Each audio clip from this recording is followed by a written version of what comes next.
கருணை, ஞானம், பரிவு, ஆன்மீகம். இது எல்லாமே கலந்த ராசின்னு பார்த்தோம்னா மீனராசி. ஒரு தெளிந்த நீரோடை போல சுத்தமானவங்க. இவங்கள ஒரு சின்ன கடல்னு கூட சொல்லிக்கலாம். ஆனா, இவங்கள சின்னதா மட்டும் எதுலயுமே அடைக்கிடக்கூடாது. ஏன்னா, பெரிய கடலுக்கே சொந்தக்காரங்கன்னு சொல்லலாம். பரந்த உள்ளங்க. சுயநலம் இல்லாதவங்க, எல்லாரையுமே ஒரே மாதிரி பார்க்கக்கூடியவங்க, ஏற்றத்தாழ்வுனா இவங்களுக்கு என்னன்னே தெரியாது. எல்லாருக்கும் எல்லாமே கிடைக்கணும்னு ஆசைப்படுவாங்க. இவங்க எல்லாருக்கும் உதவி செய்வாங்க. ஆனா, அந்த உதவிய வெளியில சொல்ல மாட்டாங்க. அது அவங்களுக்கு பிடிக்கவும் பிடிக்காது. உதவி செஞ்சாலுமே சொல்லிடுவாங்க. நான் தான் செஞ்சேன். இந்த உதவி வெளியில யார்ட்டயும் சொல்லாதீங்க அப்படின்னு. அதே போல பழி சொன்னா பொறுத்துக்க மாட்டாங்க. ஏன்னா வாழ்க்கையில நெறைய குறிக்கோள்கள வச்சுட்டு இருக்காங்க. இப்படிதான் இருக்கணும், இப்படிதான் இருக்கணும்னு சொல்லி. ஒவ்வொரு விஷயத்தையும் பார்த்து, பார்த்து தனக்கு மட்டும் இல்ல, தனக்கு பாதிப்பு வந்தாலும் யாருக்குமே பாதிப்பு வரக்கூடாது. ஒரு சுடுசொல்லு கூட பேச மாட்டாங்க. இப்படிப்பட்டவங்களுக்கு இவங்க வாங்கின வார்த்தைகள் அப்படின்னா, அதுவே உயிர் போய் உயிர் வர மாரி இருக்கும்.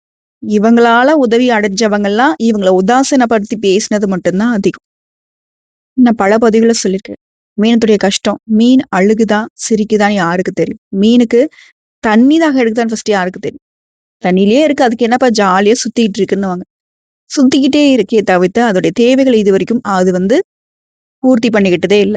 இவங்க சுத்துறது, அலையறது, உழைக்கிறது எல்லாமே தன்னை சார்ந்தவர்கள் நிம்மதியா வாழும். தன்னை சார்ந்தவர்கள் நிம்மதியா இருந்துட்டா போதும். அட போங்க நான் கஷ்டப்பட்டா பரவால்ல அப்படின்னு நினைக்கக்கூடியவன். தனக்காக ஒரு உடை கூட வாங்க மாட்டான். ஒரு உணவு கூட வாய்க்கு ருசியா சாப்பிட்டது கிடையாது. அப்படி வாழ்ந்தும் என்ன பிரயோஜனம்? இவங்க பார்த்து பார்த்து பண்ணி மட்டும் என்ன பிரயோஜனம்? பெரும்பாலும் மோசமான கஷ்டங்கள மீனராசி அனுபவிச்சிருச்சு. குடும்பத்துல இருந்து ரொம்ப தள்ளி போகக்கூடிய நிலையில. அனாதை மாரி தான் மீனராசி வாழ்ந்துட்டு இருக்கு. சோ இந்த அளவுக்கு வெளியில சொல்ல முடியாத துயரங்களை தனக்குள்ள மறைச்சிட்டு இருக்கக்கூடிய மீனராசிக்காரர்களுக்கு இப்போ ஒரு யோகம் உங்க வாழ்க்கையை புரட்டி போட போகுது. உங்க தலைவிதியை மாத்தி எழுத போகுது. சங்கடங்கள் எல்லாமே சந்தோஷமா மாற போகுதுன்னு சொல்றேன். அது எப்படிம்மா சாத்தியம்? சொல்லு பார்க்கலாம். நான் ஜாதகமே பார்த்துட்டேன். எனக்கு பெருசா நல்லது நடக்காதாமே. சனி பகவான்லாம் எனக்கு வச்சு செய்யலான்னு ரெடியா இருக்காராமே அப்படின்னு கூட நீங்க சொல்லலாம். ஆனா, இந்த மாதிரி கட்டம் தாறுமாறா இருக்கிற ஜாதகங்கள கூட நான் பார்த்துருக்கோம். சில நேரங்கள்ல இது போல ஒரு சில யோகங்கள், அதாவது 2 கிரகங்களுடைய சேர்க்கை, 2 கிரகங்களுடைய பார்வை, 2 கிரகங்களுடைய அமைப்பு ஒரு சில நேரங்கள்ல ஒரு சில விதமான யோகங்கள உருவாக்கும். அப்படிதாங்க ஆல்ரெடி கடகராசியில அதிசார பயிற்சியில பயணம் பண்ணக்கூடிய குருவால எல்லா ராசிகளுக்கும் ஒரு சில விதங்கள்ல அதிர்ஷ்டம் வேலை செஞ்சுட்டு தான் இருக்கு. அந்த வகையில இப்போ அவருடைய சொந்த ராசின்னு சொல்லிட்டு, அதாவது கடகராசிக்கு அதிபதியான சந்திர பகவான் தன்னுடைய சொந்த ராசிக்கு போய் அங்க இருக்கக்கூடிய குருவோட இணைந்து கஜகேசரி யோகத்தை உருவாக்கியிருக்காங்க. இந்த கஜகேசரி யோகம் அடுத்த 40 நாட்கள் மீன ராசிகளுக்கு சிறப்பா வேலை செய்ய போகுது. உங்க வாழ்க்கையே மாற்றக்கூடிய தருணம் தாங்க இந்த கஜகேசரி யோகம். கஜம்னாக்க யானை, கேசரினா சிங்கம் இல்லையா? யானை போல பலமும், சிங்கம் போல வேகமும், சக்தியும், ஆற்றலும் ஒன்று சேர்ந்து இந்த யோகத்துடைய பலன்களை மீனராசிக்காரங்க தெய்வ அனுகிரகத்தோட அனுபவிக்க போறீங்க. கடவுளுக்கும் கண் இல்ல, கடவுள் என்னைக்கும் எனக்கு துணை வராதுன்னு கூட நீங்க வருத்தத்துல இருந்திருக்கலாம். ஆனா இப்போ தெய்வீக அமைப்பு உங்களுக்கு துணை நிக்குது. கஜகேசரி யோகனா ஃபர்ஸ்ட் என்னங்க? சந்திரன் பிளஸ் குரு 2 பேரும் இணையும் பொழுது இந்த அதிர்ஷ்ட யோகம் உருவாகும். இதனால மீனராசிக்கு மன அமைதி, பணவரத்து, உடைய வாக்கு சிறப்பாகிறது, கடன் குறையிறது, திருமணம், வேலை, வெளிநாடு, சொத்து வாங்கக்கூடிய வாய்ப்பு இது எல்லாமே இந்த யோகத்துடைய பலன்களா மீனராசிகளுக்கு கிடைக்க போகுது. இதுல மீனராசிகளுக்கு இந்த யோகம்ங்கிறது எந்த பாவத்துல நிகழுது? குரு மற்றும் சந்திரன் இந்த யோகத்தை நாங்க ஜோதிட ரீதியா கேந்திரத்திலும் கெண்டையிலும் பலன் அளிக்கும்னு சொல்லுவோம். சோ மீனராசிக்கு கஜகேசரி யோகம் 4ஆம் பாவம், 5ஆம் பாகம் பிளஸ் 9ஆம் பாவம். இது எல்லாத்துக்கும் தீவிரமான தெய்வீக சக்தியை கொடுக்கக்கூடிய நேரம். அதாவது இந்த அடுத்த 40 நாட்கள் வீடு சுகம் பெறும். வீடு, நிலம் சம்பந்தமான நல்ல பலன்களை பார்ப்பீங்க. கல்வியில உயர்வு, குழந்தை பாக்கியம், இதுல மற்ற அனைத்து விதமான பாக்கியம் பிளஸ் அதிர்ஷ்ட பலன்களும் அதிகமாக போகுது. சொல்லப்போனா அடுத்த 40 நாட்கள் மீன ராசிகளுக்கு மன அமைதி பிளஸ் உடல் ஆரோக்கியம். முதல்ல மன அழுத்தம் 60% குறைஞ்சு போகும். மீதி இருக்கக்கூடிய 40% படிப்படியா குறையும். தூக்கம் மேம்படும். செரிமானம், நரம்பு மண்டலம் பலப்படுது. சோ ஆரோக்கியம் சிறப்பா இருக்கு. மன அமைதிக்கும் உடல் அமைதிக்கும் குறைவு கிடையாது. அதே போல பணம் பிளஸ் வருமானம். தடைப்பட்ட பணம் கைக்கு சேரும். பழைய கடன் பிரச்சனைகள் குறையும். புதிய வேலை வாய்ப்புகள் கிடைக்கும். பங்கு சந்தை, கிரிப்டோ இது மாதிரியான முதலீடுகள்ல லாபம் குறையாது. ஆனா ஒரே நாள்ல செல்வம் வந்துட்டு உயர்ந்துரும்னு நினைச்சிடாதீங்க. அதேபோல வீடு, நிலம், வண்டி, வாகனம் வாங்கக்கூடிய யோகம் இருக்கு. நேரா 4ஆம் பாவத்திரிய பலன்கள். பழைய வீட்ட புனரமைக்கிறது, புதுசா வீடு கட்டுறது, புதுசா வீடு வாங்குறது, சொத்து வாங்குறது, நிலபலம் வாங்குறது, சொந்த வீடு கனவுகள்லாம் இப்ப நனவாகும். வண்டி, வாகனம் யோகம் இருக்கு. அதேபோல குடும்பத்துடைய பலன் பார்த்தாக்கா, நீண்ட நாள் சண்டையில இருந்த குடும்ப அமைதி திரும்ப கிடைக்கும். சண்டை சச்சரவு நீங்குது. உறவுகளா இருக்கட்டும், குடும்பத்துல இருக்கிறவங்களே அண்ணன் தம்பியில கூட சண்டை போட்டிருப்பீங்க. ஆனா வீட்டுல நடக்கக்கூடிய ஒரு சுப நிகழ்ச்சியால எல்லா உறவுகளும் திரும்ப ஒன்று சேரக்கூடிய நேரம். அன்பான உறவு அழகா மாறும். இதோட தாய் தந்தையினுடைய ஆசீர்வாதம் கிடைக்கும். தாய் தந்தையினுடைய ஆரோக்கியத்துல மேம்பாடு இருக்கு. இதை அடுத்து படிக்கக்கூடிய மாணவர்களா இருக்கீங்க அப்படின்னாக்க, உங்களுடைய தன்னம்பிக்கை தைரியம் அதிகமாகுது. தேர்வுகள்ல வெற்றி பெறுவீங்க. வெளிநாட்டுல போயிட்டு படிக்கக்கூடிய வாய்ப்புகள் கிடைக்கும். போட்டித் தேர்வுகள் தயாராகுறீங்க அப்படின்னாக்கா, அரசாங்க உத்தியோகம் டிஎன்பிஎஸ்சி, யுபிஎஸ்சி ஏதாவது ஒரு கவர்மெண்ட் எக்ஸாம் படிச்சுட்டு இருந்தா கூட முன்னேற்றம் உண்டுங்க. வேலை வாய்ப்பு சிறப்பா இருக்கு. அதே போல அரசாங்க வேலைக்கு முயற்சி செய்றவங்களுக்கு இந்த 40 நாட்கள்ல தேர்வுகள்ல கூர்மையான கவனம் கிடைக்கும். தாமதமான முடிவுகள் இப்போ வெளிவரும். அதுல உங்களுக்கு வேலை கிடைக்கிறதுக்கு வாய்ப்புகள் அதிகம். அதே போல உயர்நிலை அதிகாரிகிட்ட நல்ல பெயர் கிடைக்கும். இதுவே நான் கூலி வேலை செய்யறோமா அப்படின்னா ஈஸியா வேலை கிடைக்கும். நிரந்தரமான வருமானம் கிடைக்கும். தினமும் வேலை கிடைக்கும். சம்பளம் உயரும். கடின உழைப்புக்கான அங்கீகாரம் கிடைக்கும். பாராட்டு கிடைக்கும். பணம் கிடைக்கும். இது தனியார் நிறுவனத்துல வேலை பார்க்குறீங்க. ஐடியா இருக்கட்டும், இல்ல எம்என்சி கம்பெனியா இருக்கட்டும். மேல் அதிகாரி கிட்ட பாராட்டு உண்டு. புதிய பொறுப்புகள் வரும். சம்பளம் உயரும். ஓய்வு நேரம் கூட அதிகமா கிடைக்கும். இதே சுயதொழில் செய்றீங்க. ஆண்களோ, பெண்களோ வியாபாரம் பண்ணுங்க. எதுவா இருக்கட்டும். கடையினுடைய வாடிக்கையாளருடைய எண்ணிக்கை அதிகமாகும். பண ஓட்டம் சரியாகுது. புதிய ஒப்பந்தங்கள் கிடைக்குது. ஓகேங்களா? இதோட காதல் மற்றும் திருமணம். தடைப்பட்ட உறவுகள் நிம்மதியாகுது. முறிந்து போன காதல் கூட இப்போ திரும்பவும் மலரும். இதுல திருமண உறவுகள் ஏதாவது சண்டை சச்சரவு இருக்குன்னா கூட சரிங்க. அந்த திருமண உறவுகள் இப்போ வலுவாகுது. அந்யுன்யம் பெருகும் திருமண உறவுகள்ல. காதல் திருமணம்லாம் நிச்சயிக்கப்பட்ட திருமணமாக மாறும். இரு வீட்டார்கிட்டயும் சம்மதம் கிடைக்குங்க. முயற்சி பண்ணுங்க. அதேபோல திருமண நிச்சயதார்த்தம் நடக்கிறதுக்கு வாய்ப்பு இருக்கு. தடைப்பட்ட திருமண பேச்சுவார்த்தைகள் இப்ப சுபமா முடியுங்க. இதோட தடைப்பட்ட உறவுகள்லாம் இப்ப நிம்மதி அடைய போறீங்க. கணவன் மனைவி உறவு கூட பிரிஞ்சிருக்கலாம். கோச்சுக்கிட்டு கோர்ட்டு கேஸ் மட்டும் அலைஞ்சிருக்கலாம். ஆனா இப்போ அந்த புரிதல் அதிகமாகுது. அதே போல வெளிநாடு முயற்சி, விசா, அதுக்கப்புறம் வெளிநாட்டுல வேலை வாய்ப்புக்கான ஆஃபர் லெட்டரு, பயண அனுமதி இது எல்லாமே நடப்பதற்கான 90% சாத்தியம் காத்துக்கிட்டு இருக்கு. இப்போ பொதுவாவே மீன ராசிக்காரங்க இளம் வயதுல இருந்தே நுண்ணறிவு நிறைந்த உள்ளம் கொண்டவங்க. உலகத்துக்கு நல்லது செய்யணுன்ற எண்ணம் எப்பவுமே உங்களுக்கு இருக்கு. மத்தவங்களுடைய நலனையும் முன்னிலைப்படுத்துறது தான் இவங்களுடைய குணம். இப்ப ஒரு விஷயத்த மட்டும் மீன ராசி நினைவுல வச்சுக்கணும். உங்க வாழ்க்கையை நடத்துறது உங்களுடைய இதயம் தான். ஆனா உங்க இதயத்துல தெய்வீகத்துடைய சுத்தம் இருக்கு. ஒரு சிலரை பார்த்து சொல்லுவாங்க இல்லையா? இவங்கிட்ட ஏதோ ஒரு தெய்வீக குணம் இருக்குப்பா. தெய்வ அம்சம் இருக்குப்பான்னு சொல்லுவாங்க இல்லையா? அதுதான். சோ மீன ராசிக்குள்ள சந்திரன் பிளஸ் குரு சேர்றதுனால இந்த கஜகேசரி யோகம் அடுத்த 40 நாட்கள் உங்க வாழ்க்கையில புரட்டி போடக்கூடிய முக்கியமான தருணங்கள்னு சொன்னோம். சந்திரன் குருவோட 4, 7, 10 மற்றும் முதலாவது பாவத்திலையும் சேர்வதால அது ஒரு புண்ணிய யோகம். இந்த யோகம் 4ஆம் பாவத்தினுடைய சுகஸ்தானத்தை தீபம் போல ஒளியேற்ற போகுது. மனசுக்கு அமைதி, வீடு குடும்பத்துல சந்தோஷம், மதிப்பு கௌரவம் அதிகமாகுது. கல்வியில செழிப்பு பார்க்க போறீங்க. நீ நினைச்ச முயற்சிகள் எல்லாமே தெய்வீக அங்கீகாரம் கிடைக்க போகுது. பொதுவா மீன ராசிகளுடைய ஜாதகத்துல குரு இயல்பே ஒரு கல்லூரி ஆசான் மாதிரி உங்களை வழிநடத்திட்டு இருக்காரு. ஏன்னா உங்களுடைய அதிபதி இவர். இப்ப அந்த குருவோட சந்திரன் சேர்வதால இது உங்க வாழ்க்கையில தெய்வத்துடைய விபூதியை நம்ம பூசினா எப்படி அந்த மாதிரி ஒரு பலன் உண்டு. ரொம்ப புண்ணியமான காலம். அதுவும் படிக்கக்கூடிய மாணவர்கள் பாத்துக்கோங்க. கவனம் அதிகமாகும். நீண்ட நாட்களாக படிச்சு புரியலன்ற பாடம் கூட இப்ப ஈஸியா புரியும். தேர்வுகள்ல சரியான கேள்விகள் விழும். நீ படிச்சதெல்லாம் வரும். போட்டித் தேர்வுகள்லாம் அன்எக்ஸ்பெக்டட் சக்சஸ். நீங்களே நினைச்சு பார்த்திருக்க மாட்டீங்க. ஆனா வெற்றி உண்டு. இதுடன் நீங்க செய்ய வேண்டியது காலையில 6 to 8 இந்த நேரத்துல படிக்கிறது மிகப்பெரிய பலன் கொடுக்கும் மாணவர்களுக்கு. போட்டித் தேர்வு தயாரானாலும் சரி. இந்த படிக்கூடிய மாணவர்களே இது சூட்சமங்க. நோட் பண்ணிக்கோங்க. வெள்ளை நிற ஆடையை உடுத்திக்கிட்டு உட்கார்ந்து படிச்சு பாருங்க. மனசு அமைதியா இருக்கும். படிக்கிறதெல்லாம் மண்டையில ஏறும். ஞாபக சக்தி அதிகமாகும். ஏன்னா சந்திரனுடைய சக்தி இப்போ உங்களுக்கு முழுசா கிடைக்கும். ஏன்னா மனசை ஆளக்கூடியவர் அவர். மனசு அமைதியாயிட்டாவே படிக்கிறது எல்லாமே மனசுல பதியும் இல்லையா?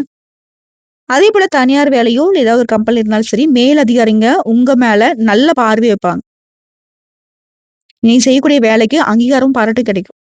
நீங்க சொல்ற எல்லா யோசனையுமே ஏத்துப்பாங்க. உங்களை பத்தி கெட்டது பேசினவங்க கூட இப்போ தள்ளி போவாங்க. உங்க எதிரிகள்லாம் பலமிழந்து போவாங்க. சம்பளம் உயர்வு மட்டும் இல்லாம, ஆஃபீஸ்ல இருந்து அந்த பாலிடிக்ஸ் சொல்லுவாங்க இல்லையா? இந்த அலுவலக அரசியல்னு சொல்லுவாங்க இல்லையா? அதெல்லாம் குறைய போகுது. உன்னோட பேர் அப்படின்னாவே, அது எல்லாரும் மனதிலயும் வந்து நல்லவங்க, வல்லவங்க அப்படின்னு பேரு, புகழ் பதிய போகுது. இந்த நேரங்கள்ல செய்யக்கூடாது. கோபம் காட்டக்கூடாது. எந்த ஒரு விஷயத்தையுமே தள்ளி போடக்கூடாது. அந்தந்த வேலைய அன்னன்னைக்கு அப்ப போய் செஞ்சு முடிச்சுக்கோங்க. அதேபோல உங்களுடைய வேலையில கவனமா இருங்க. உங்களுடைய வேலைய யார்கிட்டயும் ஒப்படைக்காதீங்க. மத்தவங்களுடைய வேலைய நீங்க எடுத்து செய்யாதீங்க. உங்களுடைய வேலையில மத்தவங்களுடைய தலையீடு இருக்கவே கூடாது. அதேபோல நீ என்ன பண்ண போறீங்க? அடுத்து உங்களுடைய திட்டம் என்ன? அப்படிங்கிறது யாருக்கும் தெரியவே கூடாது. ரகசியம் காக்கிறது மீனத்துடைய சக்சஸ்க்கு ஒரு பெரிய சூட்சுமம். அதேபோல அரசாங்க வேலையில இருக்கிறவங்கலாம், உங்களுக்கு மறுக்கப்பட்ட கோப்புகள் திரும்ப கிடைக்கும். ஒருவேள கவர்ன்மென்ட் எக்ஸாம் எழுதிட்டோமா, எக்ஸாம்ஸ் மட்டும் தான் இல்ல ரிசல்ட் பெண்டிங்ல இருக்கு அப்படின்னா கூட, ஒரு நல்ல செய்தியோட உங்களுக்கு அரசாங்க வேலை நிச்சயமாகும். அரசாங்க உதவி திட்டம் கிடைக்கும், லோன் கிடைக்கும், சப்சிடி கிடைக்கும்.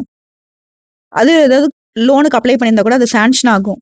இப்படி அரசாங்க உதவிகள் பரிபூரணமா கிடைக்கும். அதேபோல தொழில் செய்றீங்க, வியாபாரம் செய்றீங்க, ஆண்களோ, பெண்களோ, சின்ன தொழிலோ, பெரிய தொழிலோ, பெரிய பெரிய மல்டி பிசினஸ் பண்ணா கூட சரி. போட்டியாளர்களுடைய எண்ணிக்கை குறையும். அதேபோல போட்டியில சமாளிப்பீங்க. கஸ்டமர்ஸோட எண்ணிக்கை அதிகமாகுதுங்க. ஒரு கடை வச்சிருக்கீங்க, ஒரு தொழில் பண்றீங்க. பல தொழில்களும், பல கிளைகளை தொடங்குறதுக்கும் வாய்ப்பு இருக்கு. கையில் இருந்த பண நெருக்கடி மறையுது. உங்க பணம் வெளியில மாட்டிட்டு இருந்தா கூட, மாட்டிட்டு இருக்கக்கூடிய பணம் திரும்ப கைக்கு வரும். பெரிய பெரிய ஒப்பந்தங்கள் கிடைக்கும். அதேபோல கட்டிடம், நிலம் இது போன்ற தொழில் செய்றவங்களுக்கு பெரிய நன்மைகள் உண்டு. மருத்துவம், கல்வித்துறைகள்ல நிறைய லாபத்த பார்க்க முடியும். ஆன்லைன் பிசினஸ்ல அதிகமான ஆர்டர்கள் கிடைக்கும். டிரான்ஸ்போர்ட், ஷேர் மார்க்கெட், ட்ரேடிங் எல்லாம் வருமானம் உயரும். வீட்ல நீண்ட நாட்களாக சண்டை சச்சரவு இருந்துச்சு இல்லையா? அது எல்லாமே தணியும். சண்டை சச்சரவு நீங்கி அமைதி உண்டாகுது. சந்தோஷம் நிலைக்கும். வீட்லயுமே சுபகாரியங்கள நடத்த போறீங்க. குடும்ப ஒற்றுமை பலப்படுது. கணவன், மனைவி மனம் உருகி போகும். அந்த அளவுக்கு அந்யோன்யம் பெருகும். நீங்க எதிர்பார்த்த திருமண முடிவு இனிமையா நடக்கும். பழைய காதல்கள் இப்போ வந்து மிஸ் அண்டர்ஸ்டாண்டிங் எல்லாமே கிளியர் ஆகுது. புரிஞ்சுக்காம பிரிஞ்சிருப்பீங்க இல்லையா? காதல் பிரேக்கப்ன்னு சொல்றீங்க இல்லையா? இந்த காலத்துல. அது எல்லாமே இப்ப சரியாக போகுது. குடும்பத்திலயும் தெய்வ அருளால எல்லாமே ஒன்றுபடக்கூடிய நிலை உருவாகுது. அடுத்த குழந்தைகளுக்கு. குழந்தைகளுக்கு நல்ல கல்வி பலன் உண்டு. அவங்களுடைய ஆரோக்கியத்திலும் மேம்பாடு இருக்கு. விரோத நட்சத்திர பிரச்சனை அகலுது. நீண்ட நாள் குழந்தை ஆசையில இருந்தவங்களுக்கு பெரிய பலன் உண்டு. வீட்ல மழலை சத்தம் கேட்கும். ஆரோக்கியத்தை பொறுத்து மன நெருக்கடி குறையுது. ரத்த அழுத்தம், மன அழுத்தம் சரியாகுது. உடல் வந்து லேசா புத்துணர்ச்சி பெற போறீங்க. நல்ல தூக்கம் வரும். சொல்லப்போனா இந்த யோகம்ங்கிறது மீன ராசிகளுக்கு உங்களுடைய உள்ளுணர்வே வந்துட்டு உங்களுக்கு உணர்த்த போகுது.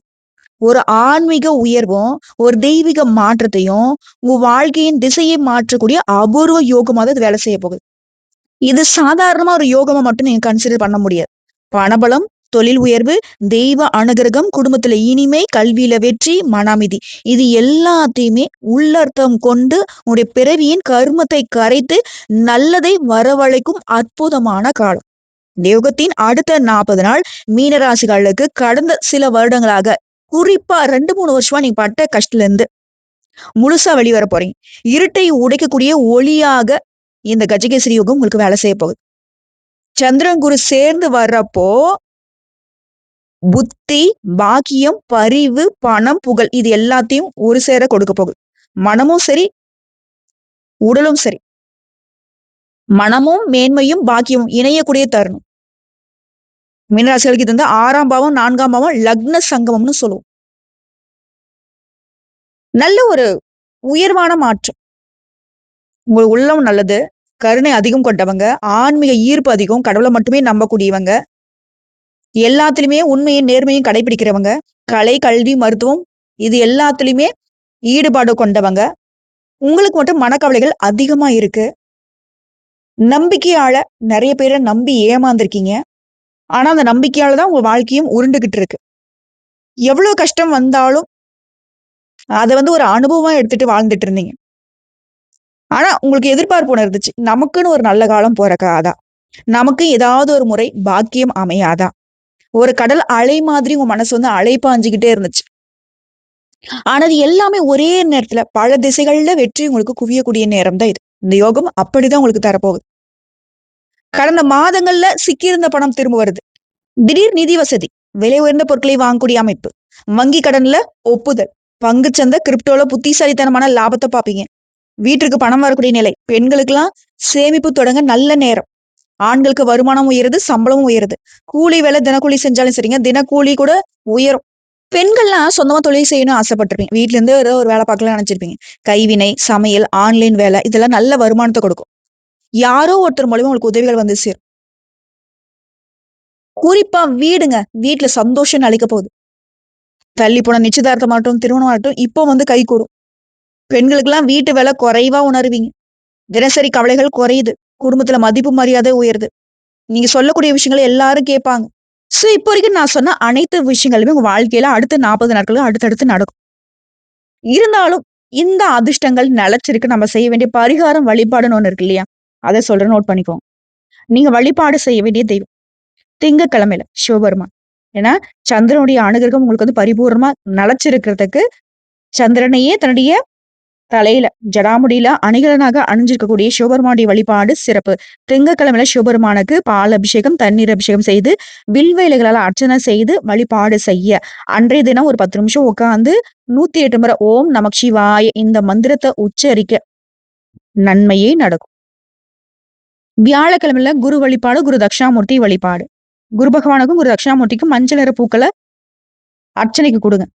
மஞ்சள் நிற பூக்களால அவங்களுக்கு அலங்காரம் பண்ணி, மஞ்சள் வஸ்திரம் சாற்றி, மஞ்சள்ல வந்து இந்த கொண்டைக்கடலை இருக்கு இல்லைங்களா? மஞ்சள் கலர்ல. அந்த கொண்டைக்கடல மாலை கட்டி போடுங்க. மஞ்சள் நிற அந்த கொண்டைக்கடலைய வந்து தானம் குடுங்க. பசுமாட்டுக்கு அந்த மஞ்சள் கொண்டைக்கடலையும், வெல்லமும் சேர்த்து உணவா குடுங்க. அதேபோல பசுமாட்டுக்கு சேவை செய்யறதும், பசுமாட்டுக்கு உணவு கொடுக்கறதும், பறவைகளுக்கு உணவு கொடுக்கறதும், குறிப்பா வாயில்லா ஜீவன் எதுவா வேணா இருக்கட்டுங்க. அந்த வாயில்லாத ஜீவன்களுக்கு பசி ஆற்றினால் உங்களுக்கு குருவின் அனுகிரகம் பரிபூரணமா கிடைக்கும். அதேபோல வெள்ளிக்கிழமையில மகாலட்சுமி வழிபாடு. பால் சாதத்த வந்து நைவேத்தியமா வச்சு மகாலட்சுமி அம்மன வழிபாடு பண்ணுங்க.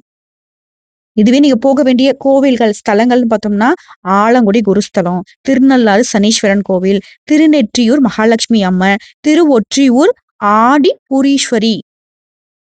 இந்த கோயில்களுக்கு போறது சிறப்பு. இதே வீட்லயே நீங்க செய்ய வேண்டிய பரிகாரம்னு கேட்டீங்கன்னா, ஒவ்வொரு வியாழக்கிழமையும் வீட்ல வந்து நெய் தீபம் ஏத்தி வழிபாடு பண்ணுங்க. அதோட நம்ம வீட்லயே வந்து தெய்வங்களுக்கு பால் சாதம் வந்து பிரசாதம் வச்சு படைங்க. வீடு முழுக்க மஞ்சள் நீர் தெளிச்சு விடுங்க. புத்தகங்களுக்கு பூஜை பண்ணுங்க. நல்ல கல்வியில லாபம் உண்டு. செய்யவே கூடாது. அதிகமா கோவப்படக்கூடாது. இரவு நேர பயணம் சுத்தமா இருக்கக்கூடாது. யாருக்குமே பணம் கொடுக்க கூடாது. பண உதவி வந்து மீனத்திற்கு சிறப்பை சேர்க்காது. மாறாக உங்களுக்கு அது கெடு பலன்களை கொடுக்கும். அதுவும் உங்க கைகளால நீங்க கொடுக்கக்கூடிய பணம் வந்து திரும்ப வராதுங்க. கொடுத்துட்டீங்க அப்படின்னாக்கா அது வந்து நமக்கு தான் சிக்கல். அதேபோல கடன் வாங்கவும் கூடாது, கொடுக்கவும் கூடாது. திரும்பவும் சொல்றேன். கொடுக்கல் வாங்கல் என்னைக்குமே மீன ராசிக்கு செட் ஆகாது. கொடுத்த அப்படின்னாக்கா மறந்துட வேண்டியதுதான். உன்னுடைய உழைப்ப மத்தவன் வந்து எடுத்துட்டு போயிட்டான் அப்படின்றது தான் அர்த்தம். சோ இதெல்லாம் ஃபாலோ பண்ணிட்டு முடிவா நான் என்ன சொல்றேன் தெரியுமா? உன்னுடைய பாக்கியம் இந்த 40 நாட்கள்ல உங்க கண்ணு முன்னாடி எழுந்து நிக்க போகுது. கடந்த மாசங்கள்ல நீ அனுபவிச்ச கஷ்டங்கள் எல்லாமே, நீ சோர்ந்து போனதுக்கு காரணமா இருந்த ஒவ்வொரு விஷயமும் உன்னை விட்டு விலக போகுது. உன்னுடைய உயிர் திரும்ப கிடைச்சது போல, மறுபிறவி நீ எடுத்தது போல, எல்லாமே இந்த யோகத்துடைய பலன்களாக நல்லதா நடக்க போகுது. நல்லதையே நினைக்கக்கூடிய உங்களுக்கு உங்களுக்கு குருவின் அருள் உங்கள தாங்கி நிக்குது. உங்க நெஞ்சுக்குள்ள எத்தனையோ ஆசைகள் இருந்துச்சு இல்லையா? அது எல்லாம் ஒண்ணொன்னா நிறைவேற போகுது. உங்களுக்கு எல்லாமே நல்லதா அமையும். உங்களுடைய ஆரோக்கியம் நல்லா இருக்க போகுது. உங்க தொழில் நல்லா இருக்க போகுது. பணவரவு நல்லா இருக்க போகுது. குடும்பத்துல சந்தோஷம் நிலைச்சிருக்க போகுது. காலத்திற்கு ஏற்றாற் போல மாற்றம் உங்களுக்கு முன்னேற்றத்தை கொடுக்கும். இது எல்லாமே தெய்வ அனுகிரகம் ஒன்று சேர உங்களுக்கு துணை நிக்கிறதுனால மட்டும்தான். அதே போல நீங்க அனுதினமும் சொல்ல வேண்டிய மந்திரம். காலையில தூங்கி எழுந்ததுல இருந்து ஓம் நமோ நாராயண இந்த மந்திரத்தை உச்சரிக்கணும். இதோட நான் முன்னாடி சொல்லியிருக்கேன். நீங்க வந்து ஒரு தெளிந்த நீரோடை போலன்னு சொல்லிட்டு. ஆனா தெய்வீக நீரோடை நீங்க. இப்ப இந்த நீரோடைக்குள்ள சந்திரனும் குருவும் சேர்ந்து நன்மைன்னு சொல்லக்கூடிய பெரிய சுனையை உருவாக்கி இருக்காங்க. உங்களுக்கான அதிர்ஷ்டம் கிடைக்க போகுது. அங்கீகாரம் கிடைக்க போகுது. ஆன்மீகத்துல முன்னேற்றம் கிடைக்க போகுது. இந்த 3ம் சேர்ந்து பெரிய அந்த சூரியன் போல வெளிச்சத்த உங்க வாழ்க்கையில உருவாக்க போறாங்க. பணபலம், தொழில் உயர்வு, குடும்ப அமைதி, உடல் நலம், தெய்வ அருள் இது எல்லாமே இனி உங்களுக்கு துணை. அதே போல உங்களுக்கு இந்த நேரங்கள்ல தெய்வீக கனவுகள் வரும். கனவுல வந்து தெய்வம் வரலாம்.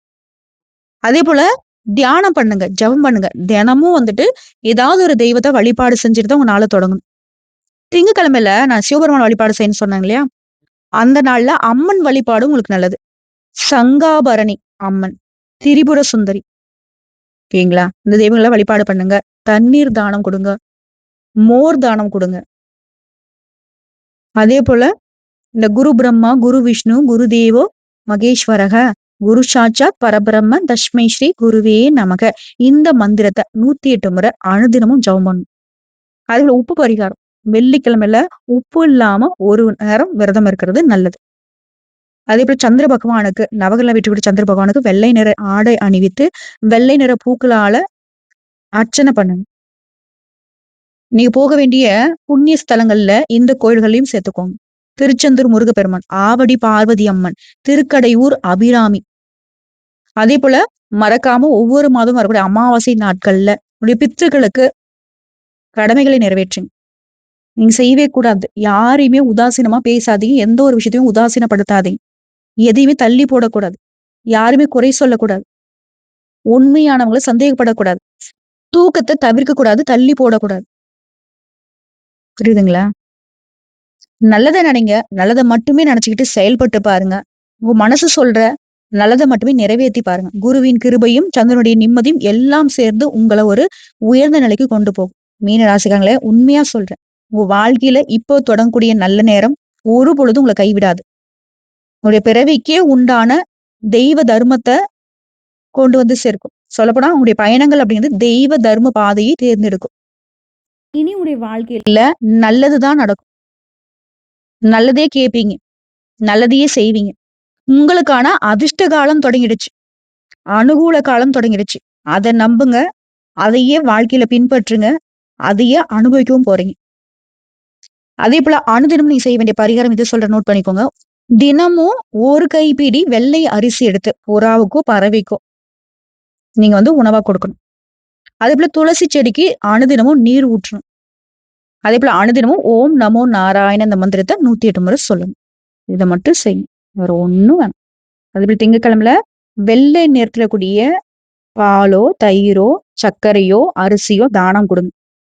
வியாழக்கிழமையில மஞ்சள்ல நிறம் இருக்கக்கூடிய வாழைப்பழம், அப்புறம் மஞ்சள் நிறத்துல லெமன் ரைஸ் இருக்கு இல்லையா, அது லெமனு, இந்த மாதிரி மஞ்சள் நிறத்துல இருக்கக்கூடிய பொருட்களை தானம் கொடுங்க. இந்த பருப்பு வகைகள்லாம் நீங்க தானம் கொடுக்கலாம். வெள்ளிக்கிழமையில அபிராமி அம்மன், மாரியம்மன், காமாட்சி தேவியுடைய கோயிலுக்கு போயிட்டு பால் அபிஷேகம் பண்ணுங்க. எலுமிச்சை மாலை கட்டி போடுங்க. அதுல அங்க நெய் தீபம் ஏற்றி வழிபாடு பண்ணுங்க. இது எல்லாம் உங்களுக்கு இந்த அதிர்ஷ்டத்தை தொடர்ந்து வாழ்க்கை முழுவதுமே நீங்க அனுபவிக்கிறதுக்கான பாதைகள், பரிகாரங்கள், வழிபாடுகள். புரியுதுங்களா? சோ ஒட்டுமொத்த மீனராசி இந்த கஜகேசரி யோகத்தால யானை மீது அமர்ந்து வளம் வரக்கூடிய அரசனை போல உங்களை உயர்த்தி பார்க்க போகுது. வாழ்த்துக்கள்ங்க. இந்த பதிவு உங்களுக்கு பிடிச்சிருந்தா வீடியோ லைக் பண்ணுங்க, நம்ம சேனல் சப்ஸ்கிரைப் பண்ணுங்க. மேலும் பிடிக்கணுக்கா ஃப்ரெண்ட்ஸ் அண்ட் ஃபேமிலிக்கு ஷேர் பண்ணுங்க. உங்களுக்கு குரு பகவானை பிடிக்கணும்னு நினைச்சா கமெண்ட் பாக்ஸ்ல ஓம் குரு பகவானை போற்றி போற்றின்னு எழுதுங்க. இந்த நிமிடத்துல இருந்து இந்த அதிர்ஷ்டம் உங்களுக்கு வேலை செய்ய ஆரம்பிக்கட்டும். வாழ்த்துக்கள். வாழ்க வளமுடன்.